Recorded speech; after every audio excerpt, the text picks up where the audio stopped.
办的这么难，为什么要坚持？就是为了让老百姓心都热着。咱们这个职业跟其他职业不一样，都是拿命拼出来的。我当警察为了什么？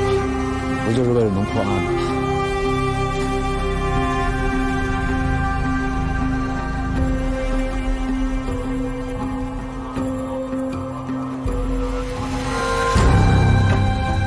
我们是刑警啊，关键时刻得顶得上去啊！那么多无辜的生命被枪杀，几千号民警日夜奋战，掘地3尺，我把它挖出来。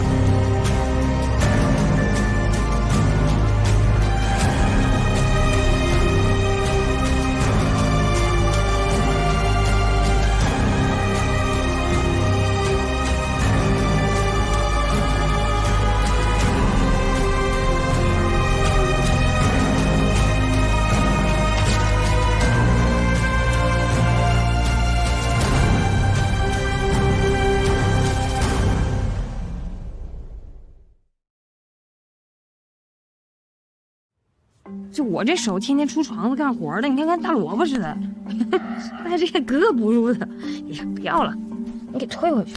退谁呀？我退哪儿去啊？哪儿买的就退哪儿去呗。急眼啊！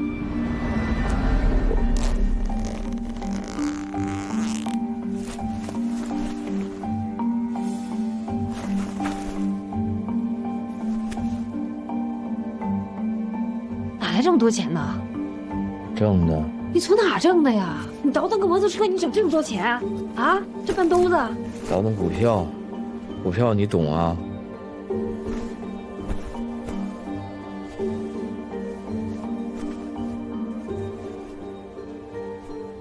小军，小军，你先别睡，先别睡。这钱哪儿来的呀？你是不是干什么事儿了？啊？干啥事儿啊？我有老婆，有家的。你别给我装睡，赶紧给我起来，给我说清楚，哪来这么多钱呢？这怎么回事呀？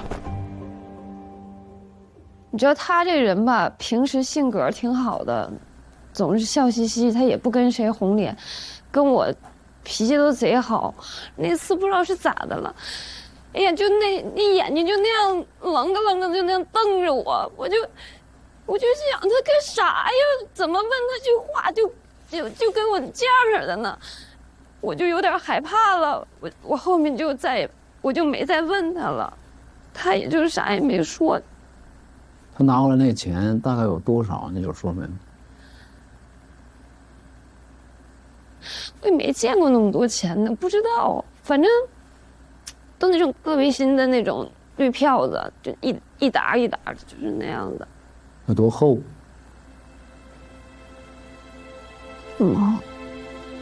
多少？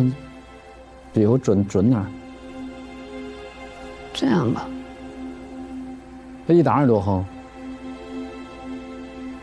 这么厚？有10几沓啊？不知道。那得10多万呢，是吧？那你相信他这钱是倒腾股票挣的吗？我真不懂股票，我就觉得，哎呀，看他眼睛我就觉得他有点瞎说。你知道这笔钱来路不正？我不知道他这钱是咋回事，他就真的跟我说是他倒腾股票弄来的，就是觉得咋一下能有这么多钱，我就心里觉得有点犯嘀咕，我就一直问他嘛，问他也不说，他就跟我急眼，就是这样。那些钱呢？那些钱谁知道他弄哪去了？贴了点家具，然后给我买个大金戒指。那大金戒指就放家了，没咋戴。你刚才说那个93年开春，你还能记着是几月几号不？时间真的过得太久了，我是记不住了。开春那也就3月份、2、3月份吧，就是这样。那还有什么细节？想一想。钱倒是挺新的。还有吗？那个陈小秋，哦，他也去了。哦，那花的钱，路上花的钱啥的，全都是我们家小军花的。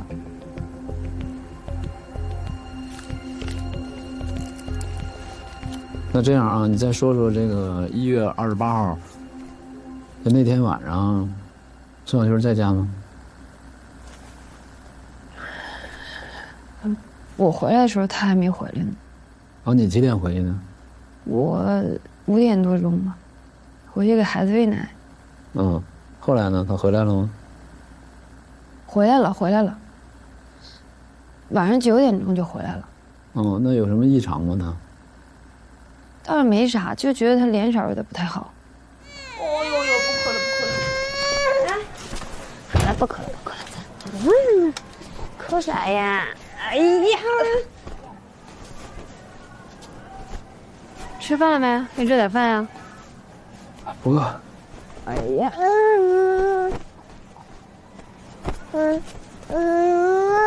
你干啥呀？来了，胃疼。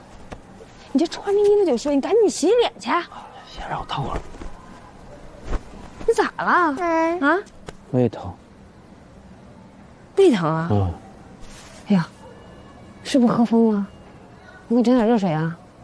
别说话了，让我睡会儿。爸爸睡觉了。玲儿啊，玲儿，哎，咋了啦？那苏小军回来了吗？回来了。哎，你听说了吗？那西山矿啊，出大事了！出啥事儿？有一伙人拿着枪啊，去抢工资了，听说打死好几个人呢。哎呀妈，真的假的呀？真的。那赶紧把门锁好了。那我先把门锁上啊。啊，这一天没事啊，可别出去了啊。不出去，你赶紧睡吧，阿妈。嗯，好。他就是那天他确实不得劲儿，他那个胃疼，然后那个他一宿也没咋睡好。第二天早上10点多钟起来了，起来之后吃了点饭，然后下午3点多就回来了。那他去啥地方了？你知道不？他去啥地方我真不知道，他啥也不跟我说。我是后来那天就看那个新闻上说那个通缉悬赏那事儿，我才知道。现场遗留一具犯罪嫌疑人尸体。哎，你说这帮爱牵刀的，这大过年的呀，真是好好一个年都让他们给祸害了。这要抓着他们呀，就都得给他们枪毙，真是太缺德了。树脂胶假牙，左眼下斜，俗称咯楞眼。一名在逃。小秋不是咯楞眼吗？身高1米8左右。小秋儿，小秋儿，他打工回来没有？头戴有颈盔的栽绒。小娟啊，另一名犯罪嫌疑人。他妈前几天来送饺子，不是说没回来呢吗？还不回来啊？没回来。左右，20出头，头戴一顶灰色毛线帽，身着藕荷色半长大衣，提供重大线索，破获此案的，指挥部决定予以人民币5万元奖励。与此同时，媳妇儿，我们也尽报。你说你要是知道放下包袱。这是谁干的？你去举报吗？举报啊！我必须得去举报。你说这帮人多缺德呀，祸害死那么多人。别说给5万块钱了，我跟你说，就不给5万块钱，咱也得去举报去。哎，他们手里还有枪呢，那多危险呀！哎，赶紧抓住他们吧，不然都得提心吊胆。你说这帮人可真够行的，哪来的枪呢？杀那么多人，也不怕遭报应。媳妇儿，出去别跟别人瞎说这事儿啊！我瞎说啥呀？那多一事不如少一事呗，就是这事儿就别提啊。哎，那小秋他真没回来是不是啊？我怎么刚才一说那咯楞眼，我心里还咯噔一下。不让你提咯楞眼，不让你提陈小秋，别给人家找事儿。225110，大过年的没别的事儿可唠了是吧？哦，所以那天在市场，你见着我和叶茂生，就支支吾吾的，就遮遮掩掩的，就想打听点事儿是吧？你们天天在外面跑多遭罪啊！拿回去让嫂子给你炖上。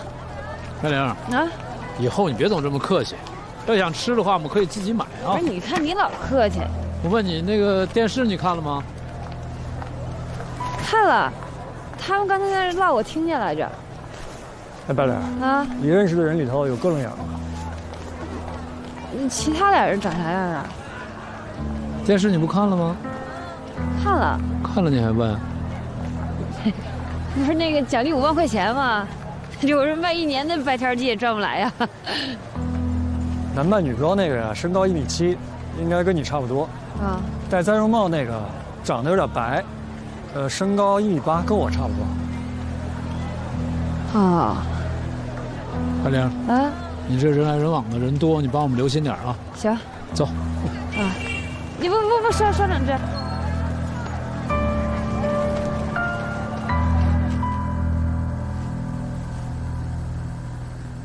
你说说那个在那之后，宋小军还有啥异常，不对劲儿的地方？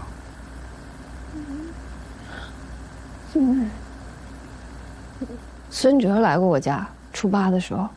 孙哲来了。后来他俩就进屋说话去了，然后他把那电视那声调的贼老大，我在外边啥也听不着。然后下午2点多吧，孙哲就走了。走了之后，小军就在屋里哭了。那除了孙哲呢，还有谁找过他？真是没有了。我知道就这些，没有了。你再好好想想，有没有什么就是咱们遗忘的、遗漏的？没有遗漏的了。你确定？确定。谢天啊，大姐、韩姐，白灵撂了。秦川这小子行啊，有2把刷子。哦，你去查一下93年3月份以前有没有啥结案，钱应该是新取的，大概在15万以上。看看犯罪嫌疑人有没有符合宋小军跟陈小秋的。是，这这小军咋回事啊？啊？这日子过好好的，他为啥杀人呢？是他杀的人吗？你们搞清楚了吗？我都想不明白，也没想让过啥日子，我也不闲的时候打进去是啥的，就他也真是要了命了，他为啥要杀人呢？哎呀，我真是做梦也没想到他能干这事儿呢，咋回事啊？这个人，哎呦天！川哥，你知道，其实我们家日子过得还行，真的。我那个出厂子卖那白条鸡，1只鸡我能赚1.2块呢。我这逢年过节买卖不错，我1天20多块钱。你说这1年都够花的，这咋的他就干这事儿了呢？哎呀，你说我这前2天还想啊，就说能不能呢？攒点钱，正好看见那个那早市那块儿，他有个门脸儿，那空出来了，我就说看多少钱，我给他盘下来，因为这咱自己一个人干吧，他总是有限的嘛。然后再过几年是吧，攒够了，我弄个门脸儿，然后1个月才100块钱的那么一个房租，那算来算去还剩挺多钱，给他热个饭啥的，他也能吃口热乎的。孩子呢有点小，我就说呢每天呢得给孩子喂喂奶。我将来卖个烧鸡，我这1只烧鸡能赚个5块8块的，我这日子过得多富裕啊，是不是？然后再过个几年，咱就再那啥，把钱攒够了，咱就开个饭店。我这日子过得，我觉得真挺好的。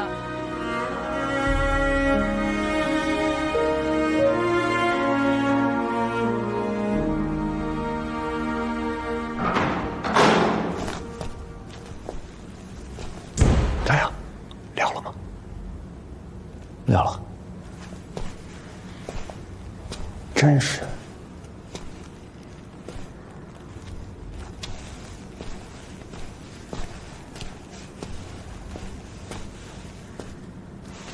咋了？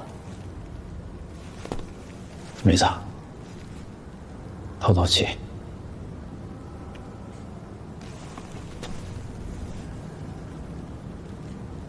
你看见白亮手上那个灯罩了吗？看见了，年年冬天都有。上学时没有。他跟我是一个初中学校毕业的，比我小几届。从小就懂事，能干，勤快。我妈说，整个市场，就他那个白条鸡不注水。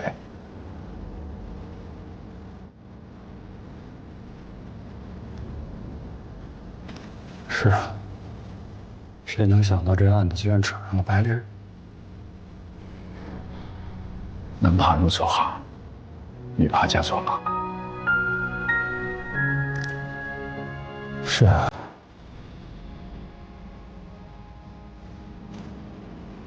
还好，川哥，至少咱俩没有错。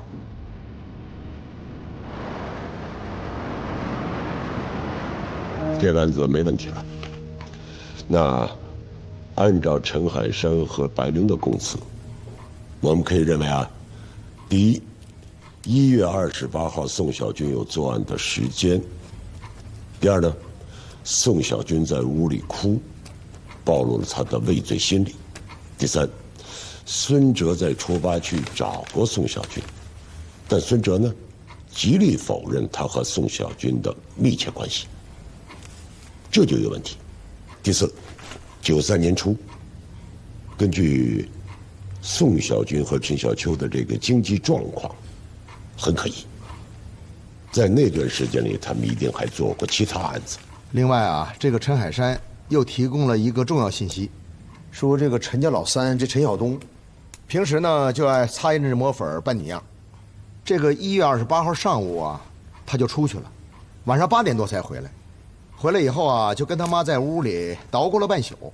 这个初二一大早啊，这娘俩就去外地了。那这么说，这个1号枪手，对，这个1号枪手很有可能就是那戴假发、男扮女装的陈晓东，现在是畏罪潜逃了。我已经通知省厅，啊，协助抓捕了。进。谢霆啊，那个我刚才调了一下卷宗，发现这么个情况：92年的这个12月4号。在这个路南矿区那儿发生过一起抢劫案，白灵说的那个成盒崭新的100元钞票，像是刚从银行里取出来的工资款，连号的，一共是18万。说具体情况。具体情况就是，当时矿上的一个采区发工资，然后这个矿上的这个会计就带了3个人。然后去这个财务科领这笔工资，一共就是18万元。领了以后，装在一个黄色的帆布包里，就往回走。其实财务科离办公楼之间啊，距离不是特别远。结果就在这个路程当中，就被3个人给抢劫了。这3个人呢，手里边有枪。快点，快点，向那边去，快点！这下办公楼里边的人全出来了，一出来，那3个人就跑了。然后最后是在那个铁路的路基下面发现了那个黄色的帆布包，还有6000多的零散钱。参与抢劫的这3个人的体貌特征和128案的犯罪团伙的成员的体貌特征基本上是一致的。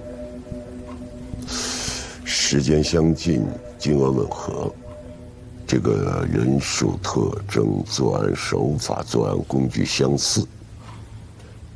这应该就是宋小军这伙人干的。哎呀，漏草打兔子，还有新发现啊！一定要在早上6点半之前把口供给我拿起来。这宋小军主犯，内向城府深，不可能轻易给你撂的，啊，还得审，找一个硬人审。谢天，我去审去。那个这样啊，秦川啊，白灵你刚刚审起来，还你去。去吧，是。现在，审孙哲，这个孙哲年轻，见的世面少，去审他。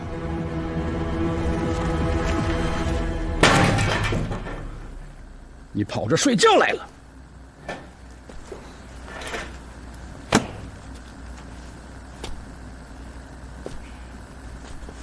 孙哲，啊，审了你7轮，你心理素质不错呀。我问你，你最近到底跟宋小军有没有见过面？没见过。我再问你一次，你跟宋小军到底见没见过面？不是说了吗？没见过。我要拿出证据来怎么办？要拿出证据来，我愿意负法律责任。好。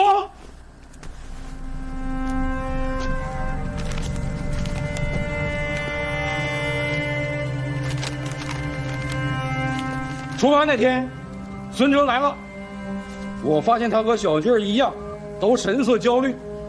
他们2个在屋里把电视声音调到很大，他们说了些什么，我没听清。孙哲一直到下午2点钟才走的。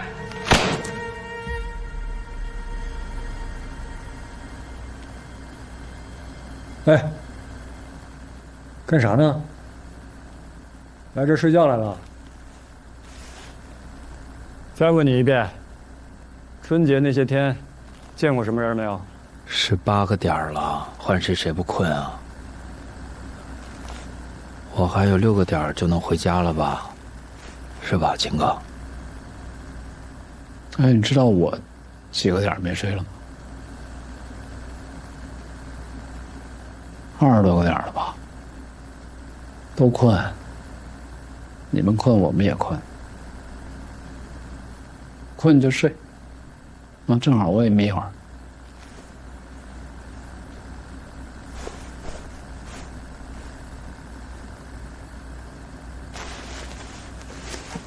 但是6个小时以后啊，能不能回家，取决于你媳妇白玲。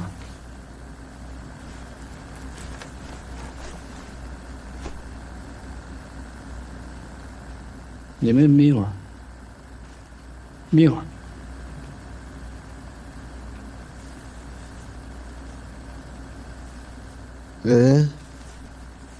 是我跟宋小军，还有陈小秋、陈小东，我们4个一起干。开头，重新说。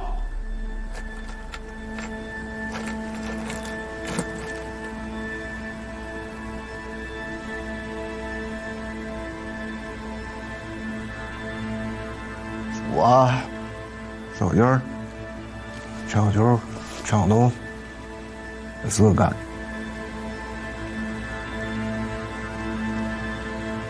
宋小军领头的。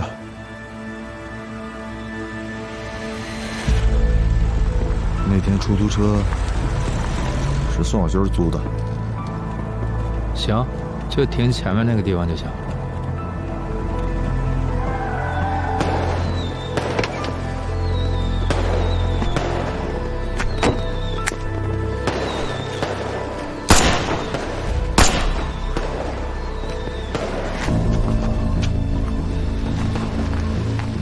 司机让我们用枪在车里干死，尸体扔下水井里了。哪个下水井？是技校后面里下水井。枪呢？枪在我妈家房后暖气沟里了。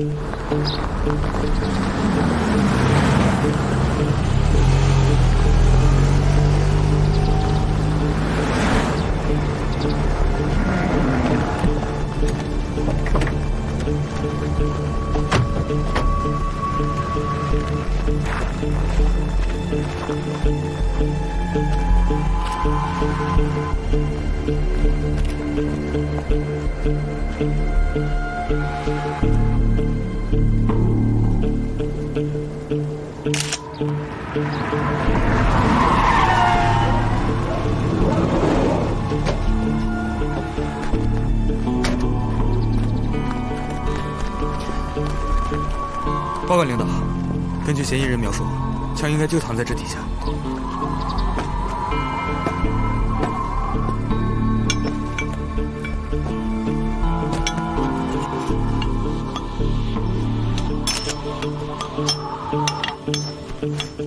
有发现！双筒立管截短猎枪1支，5连发猎枪2支，连发小口径半自动步枪1支，钢珠手枪1支，内有子弹。5.4式手枪3支，弹夹内子弹18发，日本38式刺刀1把，警徽1枚，枪簧6根，机针2个，枪零件6件，5.4式手枪弹17发。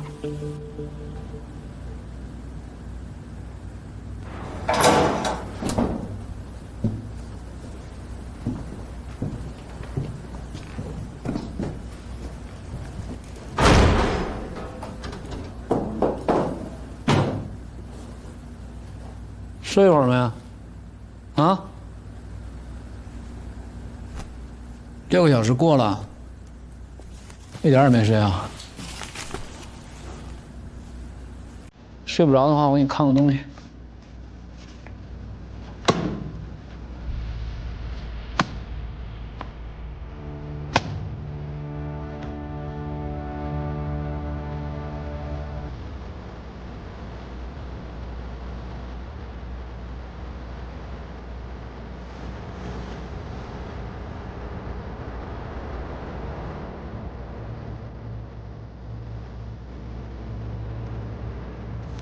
不睡觉也不吃饭啊？饿不饿？饿。我饿了。把那菜都拿了。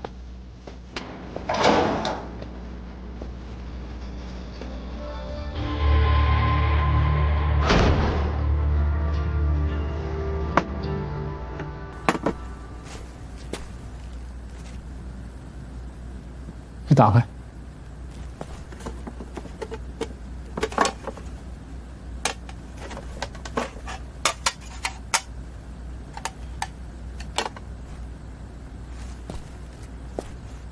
看这饭盒熟不？啊？啊？这饭盒是你家的，但这菜不是你媳妇做的。白灵在那屋呢。但是你喜欢吃锅包肉和这个尖椒干豆腐，是他告诉我的。想喝点儿？哦，想喝点儿。白的啤的，啤的就行。那喝点啤的说不说呀？说。行，拿去。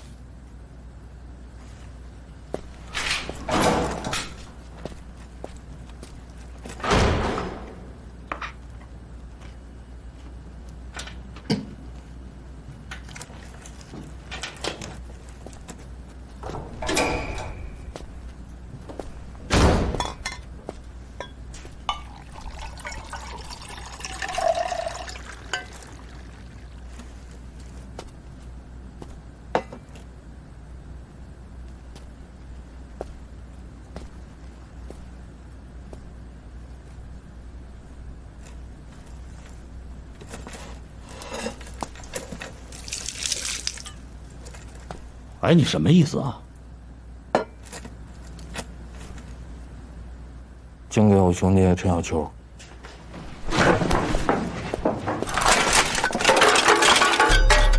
我跟你脸不要脸了，是吧？我给你弄吃弄喝的，你以为什么意思啊？你以为我喜欢你是吧？啊？你杀害那么多无辜的人，你却祭奠杀人犯，你以为谁啊？你以为你是英雄好汉吗？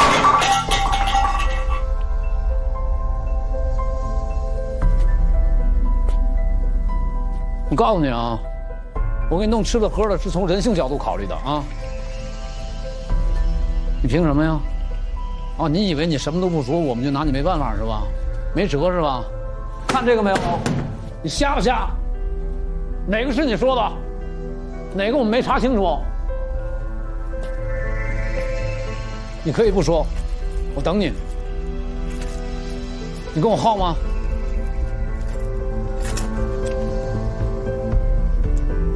白灵怎么嫁给你这么一个东西啊？啊？她怎么嫁给你这么一个东西啊？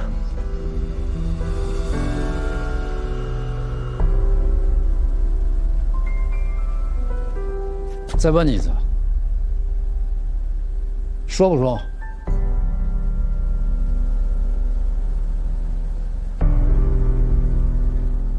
最后一次啊，说不说？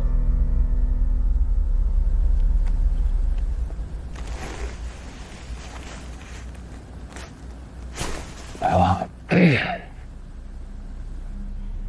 我和秋子以前一起下井，是同事。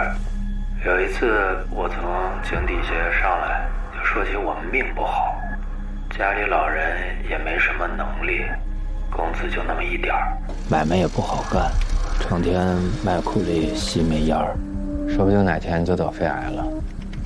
我就觉得王侯将相宁有种乎，自古以来撑死胆大的，饿死胆小的。那谁也靠不住，就靠自己。自己啥也没有，只有一双手，那就抢呗，抢来钱再做大买卖。反正我俩都觉得，要干就把后路都断了，要干就干大的。你给我说一下啊，为什么要选这个陈小秋入伙呢？陈小秋练过，不墨迹，人狠，敢打，敢拼，敢闯，我天不怕地不怕那会儿了。但我也有不妥底的地方，因为他进去过，屁股不干净，所以我警告他，必须跟以前那些人都得断了。不是他那么横一人，能听你的吗？凭什么听你的？有容乃大吧，可能我能包容他的缺点吧。再说了，他也知道跟那些流氓歹徒成不了什么气候。他说他服我，说我是干大事的人。你把持枪抢劫叫干大事是吧？你这话说的，谁不愿意做正经生意发大财呀？可这年头，没本钱没关系，想做买卖，那做屁吧。为什么要打警察的主意？我没有钱买枪啊。再说了，市面上的猎枪跟警察那枪没法比，所以我们就想先杀个警察抢枪，抢着枪以后再抢储蓄所，有了钱再买好枪。反正那段时间，我和陈小秋，我们俩都是袖管里揣着铁管，到街上寻摸着警察，就偷偷跟着。但是2月都没有什么机会下手，因为选了2个月，最后选上高建设了。为什么呀？赶巧吧。再说了，他岁数大，好抢。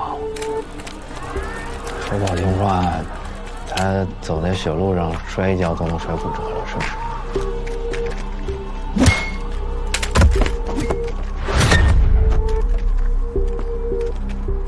你为什么要他命啊？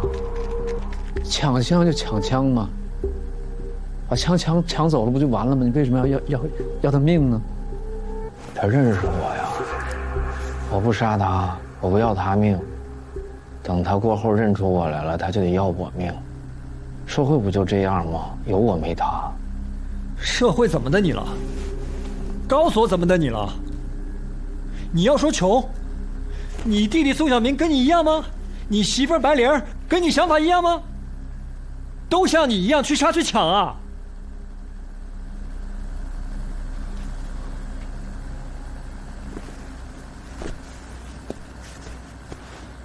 继续说，抢了枪以后都干什么了？抢了枪，我们就盯上了金鹿储蓄所。为什么要选金鹿储蓄所？灯下黑，金鹿储蓄所离最近的那派出所不到100米，防范不严。但是那票没干成，陈小秋那格楞眼还被你们给盯上了。那你们后来是怎么逃过排查的？我们抢金鹿的时候，陈小秋穿的是一个黑呢子大衣，后来你们让营业员过来认嘛，我就让他换了个棉袄。我寻思那么多格楞眼儿，你哪能认得出来呀？就只能靠衣服认，最后还真没认出来。后来抢完金鹿，我们就总结了几条经验。第一，就是陈小秋这个葛楞眼太显眼了，以后不能抛头露面了，实在不行也得搞伪装。第二就是高建设的枪不能再响了，因为外面有人在传，说杀高建设的和抢金鹿的是一伙人，那就证明你们能通过子弹查到枪的来头呗。第三呢？第三就是我们要想干个大的，人手和枪都不够，得加。后来我们就发展了孙哲。还有件事我没想明白啊，孙哲家里可不差钱啊，凭什么出来跟你混干这个呀？人哪有够啊？别人不了解他，我还不了解他，我俩一块长大的。他面上安分，实际上发财心思不比谁差，只是没有门路。最重要是他一有脑子，二他又没有前科，人还狠。啥路子啊？带着兄弟他指定是好路子呀。小偷小摸好不干啊，没意思。要干就干大，多大算大呀？越大越好呗。你们说的是路南矿吧？啊，我合计过，因为有钱人暴发户吧，人一般不把钱放家里。抢储蓄所银行吧，那几年让高建设这事儿闹的，这些地方都看得很紧。后来琢磨来琢磨去，还是觉得矿上公司款最好抢，这个钱又多，看得也不严。有一次，我和陈小秋就在那个矿里道边让我们看，那几个职工拿着公司款，那包拉锁都没拉。就在那个时候，我就想好了，这钱没跑，肯定是我的。抢路南矿那枪哪来的？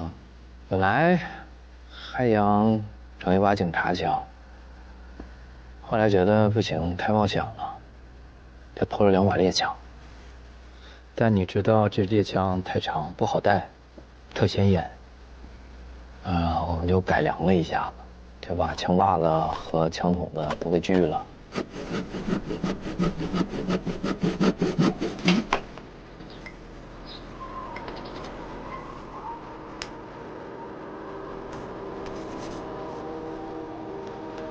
等会儿。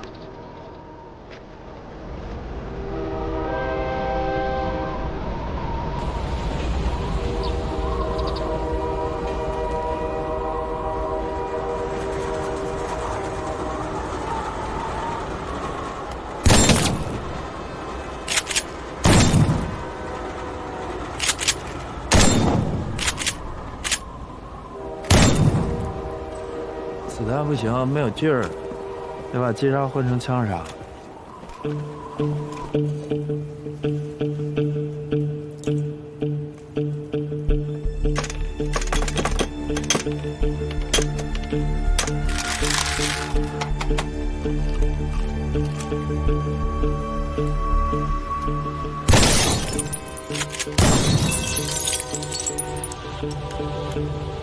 我找孙哲算是找对了，他做的枪杀一点不比警枪威力差，所以那之后我们就不打警察主意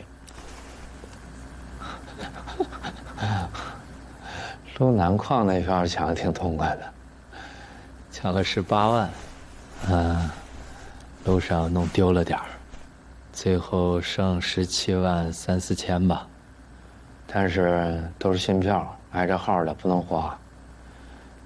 后来我们在93年的春节，我带着白灵、陈小秋，我们去了趟汇海，以100比100的比价换成国库券，又以100比90换成现金，剩15万块钱就都洗干净了。